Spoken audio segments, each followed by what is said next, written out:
A man visiting his girlfriend for the holidays after his first semester as a transfer student at UC Berkeley was arrested by Border Patrol agents at an immigration checkpoint in Jamul. Luis Mora, 20, and his girlfriend Jeline Udarbi, 21, were on their way home from a party around 10 p.m. on Saturday when they missed a turn and ended up at the checkpoint.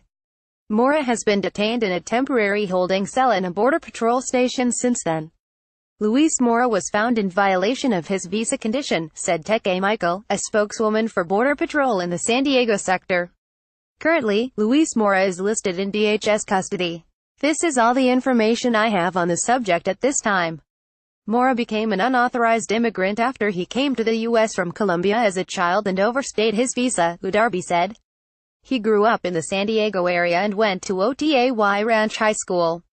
He met Udarbi in an honors society at Southwestern College, and they've been together for almost a year. In December, he told her about his immigration status. It didn't bother her, she said, but it did make her worry about him.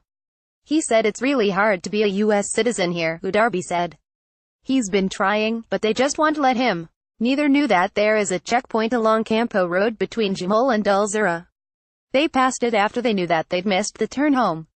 Once they realized they would have to go back through the checkpoint to make it home, they were in shock, she said. He said, "This is it for me. I'm sorry," she said. After Mora's arrest, she called her mother in tears. Then, she started trying to figure out how to contact Mora's mother, who is in Ecuador. The two had never spoken before.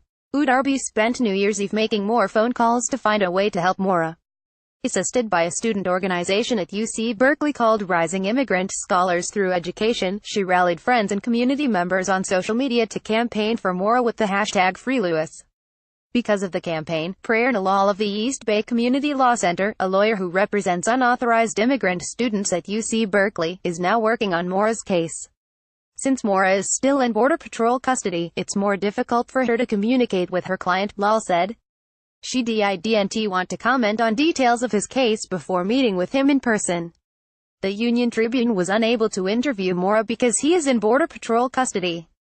He will eventually be transferred to a longer-term detention facility by Immigration and Customs Enforcement, the federal agency responsible for carrying out deportations.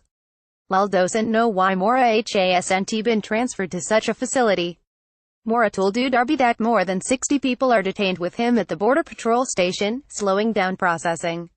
Lal hopes that ICE officers will agree to release Mora while his case is pending so that he can return to UC Berkeley in time for the semester starting in mid-January. By law, ICE can only hold people if the agency believes that they won't show up for their court dates or that they are dangerous to society. Neither applies to Mora, Lal said. If ICE will give him a bond, the university will help pay it, she said. It should be simple, Lal said. It doesn't serve anyone's interest to keep him for longer. Mora is studying political science and has dreams of going to law school. In 2016, he was selected for the Young Latino Champion Award given out by the San Diego Union Tribune. At the time, he told the Union Tribune that for him, a successful life would mean helping as many people as possible. I like to show that you can make an impact in your community no matter who you are, Mora said. What inspires me is seeing how little things can make a big change. Mora's mother is in Ecuador, and his father died a few years ago, Udarbi said. After the two began dating, her family became his family. He calls Udarbi's mother, Mom. Udarbi took the Union Tribune to see where she should have turned from Campo Road onto Otay Lakes Road.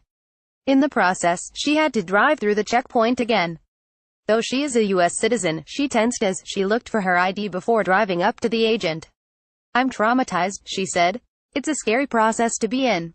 Udarbi hopes that sharing Mora's story will not only help him, but also other young unauthorized immigrants, known as